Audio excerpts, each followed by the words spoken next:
അസ്സലാമു അലൈക്കും വറഹ്മത്തുള്ളാഹി.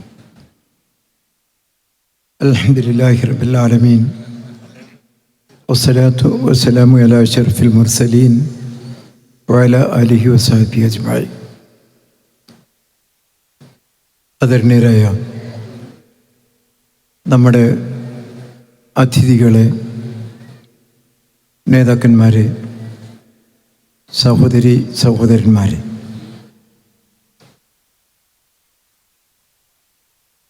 നമ്മുടെ ഈ മഹത്തായ ക്യാമ്പസിൽ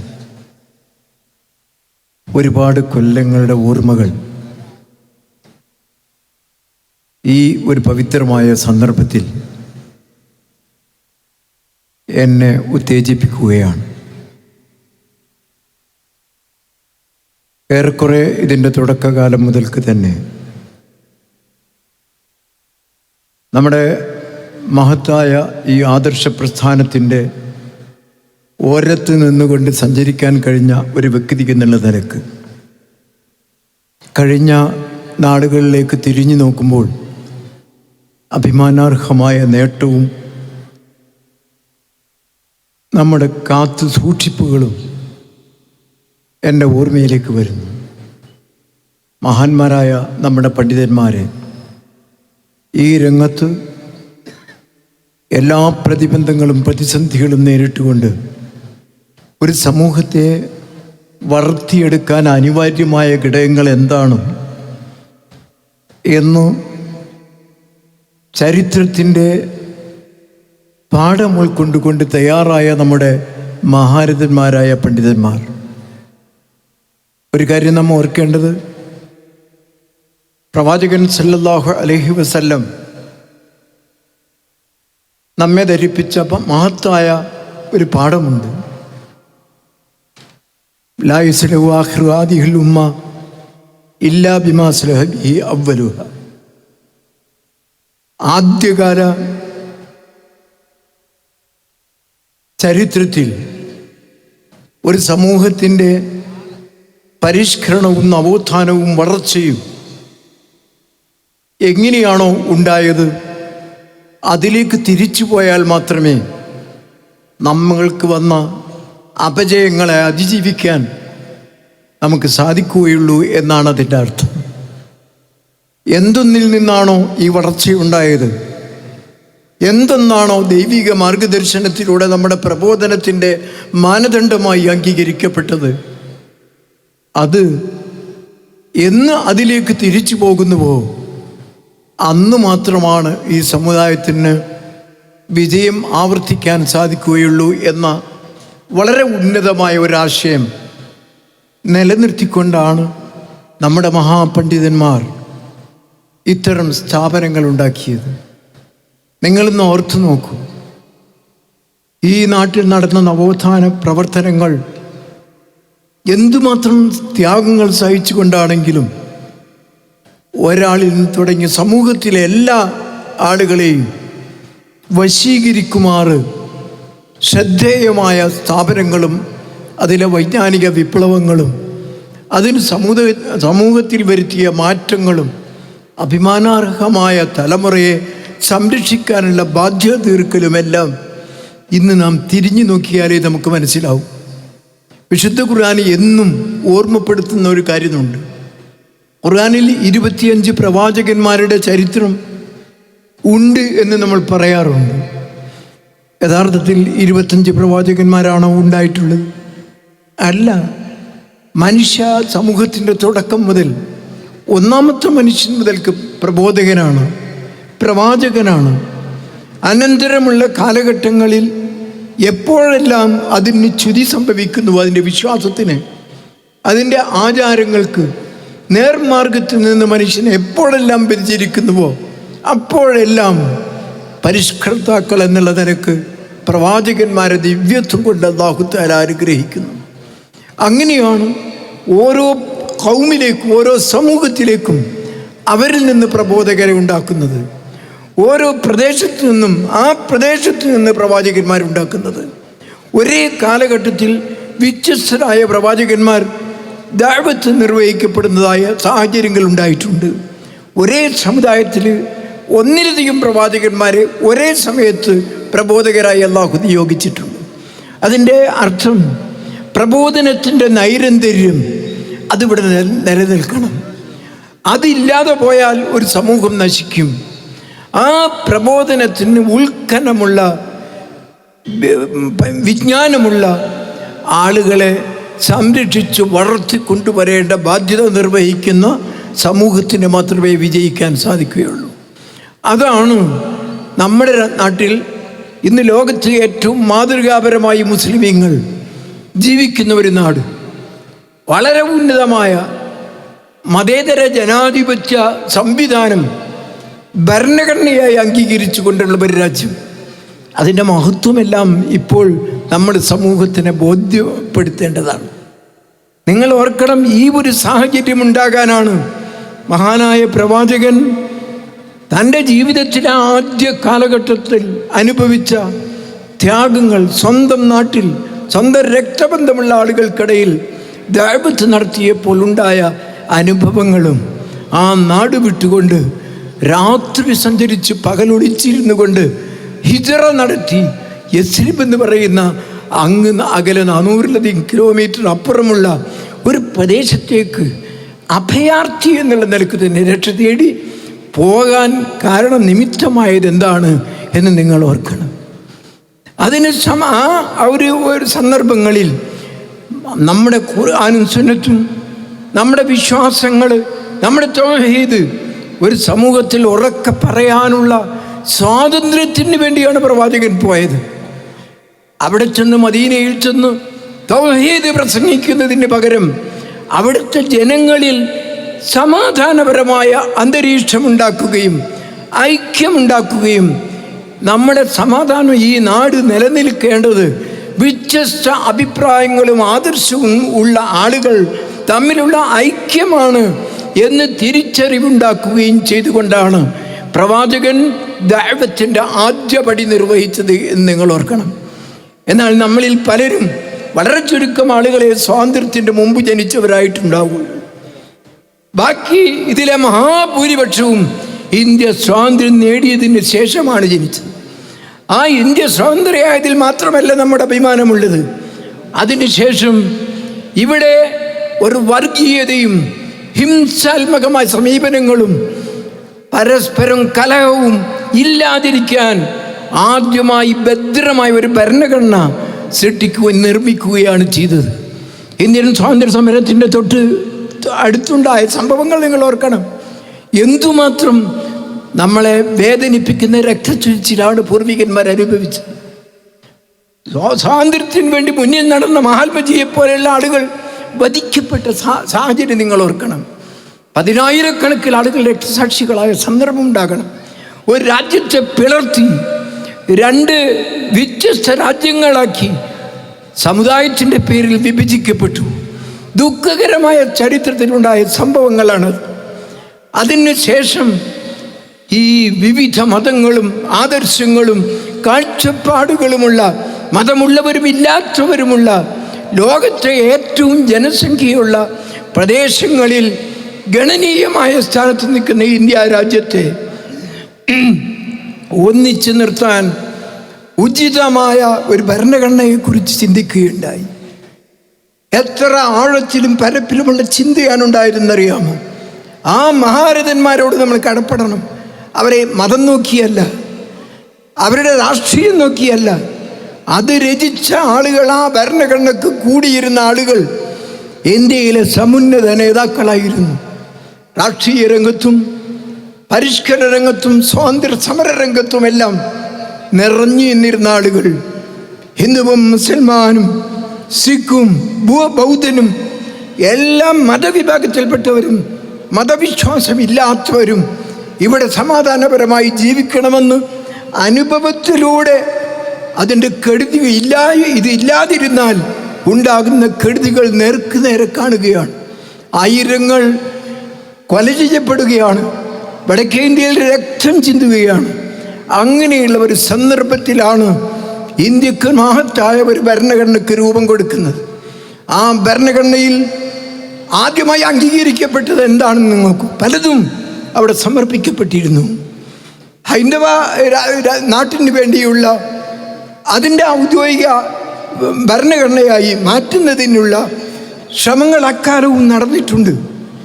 മഹാത്മജിയുടെ ഘാതുകന്മാരായ ആളുകളുടെ വീക്ഷണങ്ങൾ നടപ്പിൽ വരുത്താൻ ശ്രമിച്ച ആളുകളുണ്ട്. പല വിധത്തിലുള്ള വിശ്വാസങ്ങളും വിശ്വാസരാഹിത്യവുമുള്ള ആളുകളുണ്ടായിരുന്നു. ആ ആളുകളിൽ അള്ളാഹുവിൻ്റെ അനുഗ്രഹം കൊണ്ട് എന്നാണ് ഞാൻ സാധാരണ വിശേഷിപ്പിക്കുക. ആ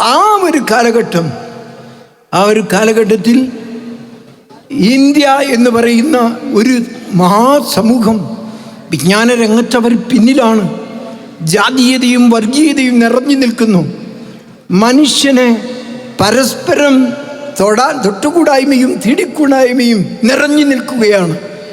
ഒരു മനുഷ്യൻ നടന്നു പോണ വഴിയിലൂടെ മറ്റൊരാൾക്ക് നടക്കാൻ പാടില്ലാത്ത നീചങ്ങളാണ്, ഉച്ച നീചങ്ങളാണ് ഇവിടെ ഉണ്ടായിരുന്നത്.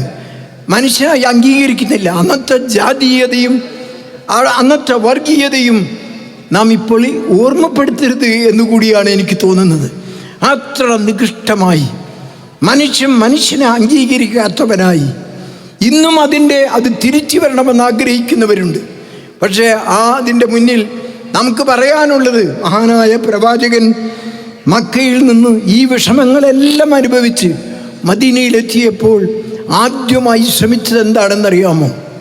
അവിടെ വേര് പിടിച്ചു നിൽക്കുന്ന മതദർശനങ്ങളുണ്ട്, അതിൻ്റെ വക്താക്കളുണ്ട്, പൂർവിക മതങ്ങളിൽ വിശ്വസിക്കുന്നവരുണ്ട്, പലതരത്തിലുള്ള വികലമായ ആദർശങ്ങളുമുള്ള ആളുകളുണ്ട്. അതിനിടയിലാണ് ലാ ഇലാഹ ഇല്ലല്ലാഹിലേക്ക് ദൗത്യ നിർവഹണം നടത്തുന്നതിന് മഹാനായ പ്രവാചകൻ യസ്രിബിൽ എത്തിപ്പെടുന്നത്. അങ്ങനെയാണ് ആദ്യമായി ജൂത ക്രൈസ്തവ നേതാക്കന്മാരെ, പുരോഹിതന്മാരെ ചെന്ന് കാണുകയാണ് ഉണ്ടായത്. ഇന്ന് ആലോചിക്കാൻ കഴിയുമോ? പ്രവാചകന്റെ സാഹചര്യം എന്തായിരുന്നു? തനിച്ച് അവിടെ ചെന്ന ഉടനെ ഈ ഉന്നതന്മാരായ ജൂത ക്രൈസ്തവ നേതാക്കന്മാരെയും അവിടെയുള്ള എല്ലാ വിഭാഗ നേതാക്കളെയും കണ്ടുകൊണ്ട് ഒരു സമാധാന അന്തരീക്ഷം അവിടെ ഉണ്ടാകുന്നതിനുള്ള ഒരു കരാർ നേടിയെടുക്കുന്നതിന് പരിശ്രമിക്കുകയാണ് ആദ്യമായി ഉണ്ടായത്.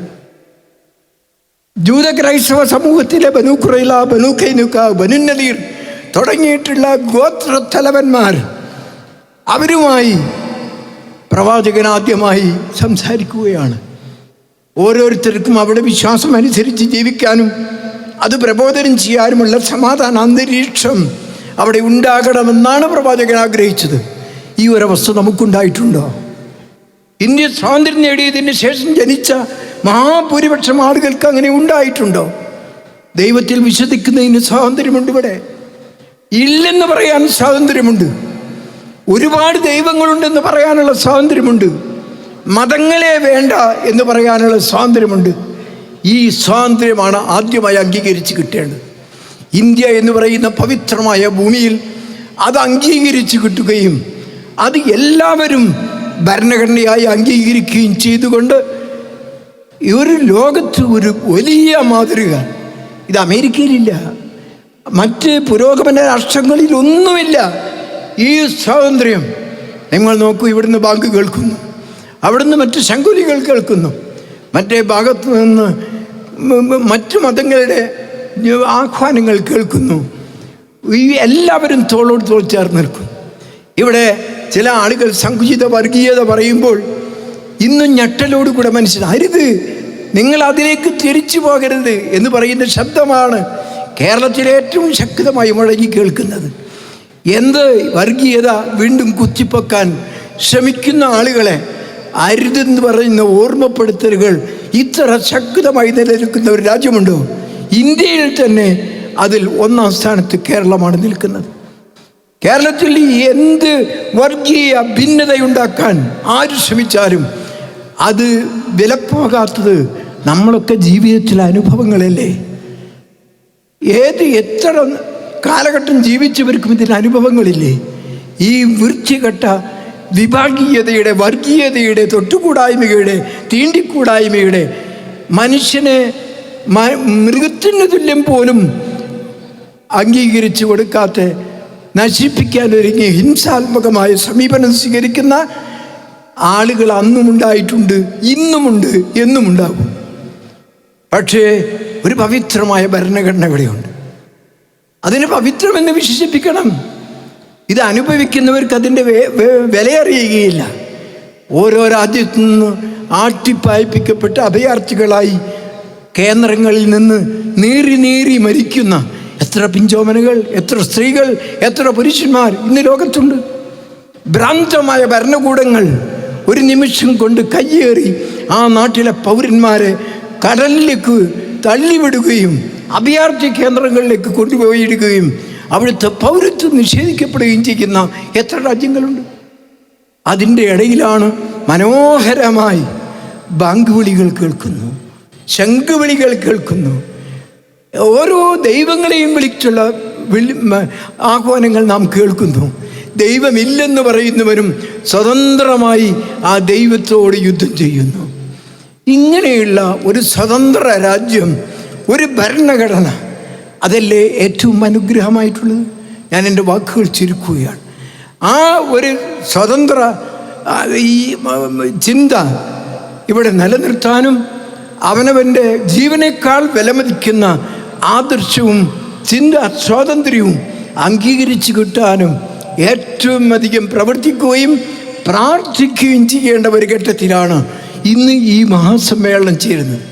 മുജാഹിദ് സ്റ്റേജുകളിൽ നിന്ന് എക്കാലവും മുജാഹിദുകളെ ഒറ്റപ്പെടുത്താൻ, അവരെ ബഹിഷ്കരിക്കാൻ, അവരെ നിസ്സഹകരിക്കാൻ, ആരോട് കൂടിയാലും മുജാഹിദുകളോട് കൂടാൻ പാടില്ല എന്നുവരെ പറയുന്ന പൗരോഹിത്യവും വിഭാഗീയതയും ഇവിടെ ഉണ്ടായിട്ടുണ്ട്.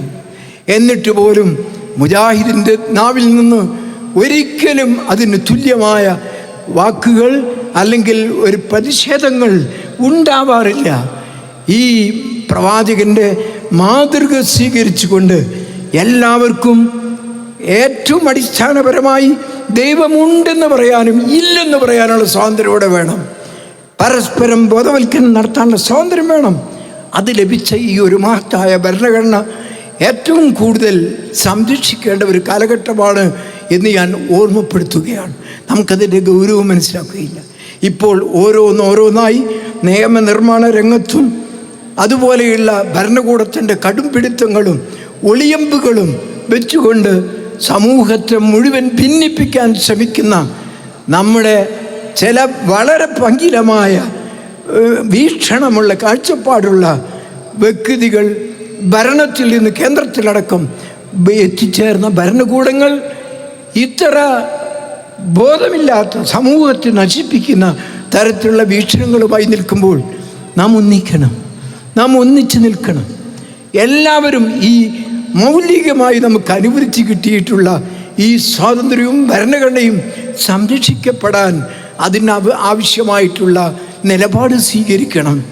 അതിനെതിരിലുള്ള ആശയങ്ങളെ എതിർത്ത് തോൽപ്പിക്കാൻ കേരളത്തിലെ മനസ്സുപോലെ മറ്റുള്ളവരുടെ മറ്റ് സംസ്ഥാനങ്ങളിലും ഇന്ത്യയൊട്ടാകെയും ആ നിലക്കുള്ള ഒരു തിരിച്ചുപോക്ക്, അപകടകരമായ ഒരു മുന്നേറ്റത്തിൻ്റെ മുന്നിൽ ആ തിരിച്ചുപോക്കിലുള്ള ഐക്യവും നമ്മുടെ യോജിപ്പും ഉണ്ടാകണമെന്നാണ് എന്നെ സംബന്ധിച്ചിടത്തോളം വളരെ പ്രസക്തമായി ഇവിടെ പറയാനുള്ളത്. ആ രംഗത്തൊരു സമൂഹത്തെ ഉദ്ധരിക്കുന്നതിൽ അവരെ ബോധവൽക്കരിക്കാനുള്ള ഏറ്റവും വലിയ മാർഗമാണ് വിദ്യാഭ്യാസ സ്ഥാപനങ്ങൾ, വിദ്യാലയങ്ങൾ.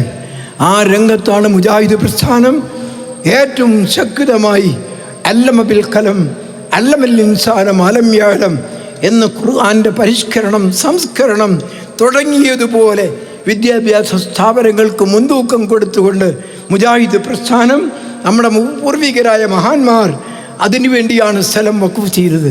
അതിനുവേണ്ടിയാണ് അവർ പാടുപെട്ടത്, അവരാണ് അധ്വാനിച്ചത്. അവർ പടുത്തുയർത്തിയ ഈ സ്ഥാപനത്തെ നിലനിർത്തേണ്ടത് എന്തുകൊണ്ടും സമൂഹത്തിൻ്റെ നിലനിൽപ്പിന് അനിവാര്യമാണ്. അതിന് നിങ്ങളുടെ സഹകരണം ആവശ്യമാണ്. എല്ലാ കൊല്ലങ്ങളിലും ഈ സ്ഥാപനത്തിൻ്റെ മഹത്തായ നമ്മുടെ ജാമിഅ നബവിയുടെയും അതിൻ്റെ ഉള്ളിലും പുറത്തും ഒതുങ്ങി നിൽക്കുന്ന ധാരാളം വിദ്യാഭ്യാസ സംരംഭങ്ങളെയും അതിൻ്റെ ശ്രമങ്ങളെയും നിങ്ങൾ എന്നും മനസ്സുകൊണ്ട് അതിനുവേണ്ടി നിങ്ങൾ പ്രാർത്ഥിക്കുക. നിങ്ങളെ പരലോകത്ത് നിലനിർത്തുന്ന ദാനധർമ്മങ്ങൾ കൊണ്ട് അതിനെ സമ്പുഷ്ടമാക്കുക. അതിൻ്റെ മഹത്തായ ലക്ഷ്യങ്ങൾ പണ്ഡിതന്മാർ അത് നിർവഹിച്ചുകൊണ്ട് നിൽക്കുമ്പോൾ അവർക്ക് പിന്തുണ പ്രഖ്യാപിക്കുക. പ്രത്യേകിച്ച് ഈ കാലഘട്ടത്തിൽ സമുദായത്തിൻ്റെ, നാട്ടിൻ്റെ, ജനതയുടെ മൊത്തം ഐക്യവും യോജിപ്പും ഭരണഘടനയെ സംരക്ഷിക്കുന്നതിന് വേണ്ടി മുന്നിലുണ്ടാകണം എന്ന് അഭ്യർത്ഥിച്ചുകൊണ്ട് ഞാൻ എൻ്റെ വാക്കുകൾ അവസാനിപ്പിക്കുന്നു. ആഖിർ ദഅ്വാനാ അൽഹംദുലില്ലാഹി റബ്ബിൽ ആലമീൻ. അസ്സലാമു അലൈക്കും വറഹ്മത്തുള്ളാഹി വബറകാതുഹു.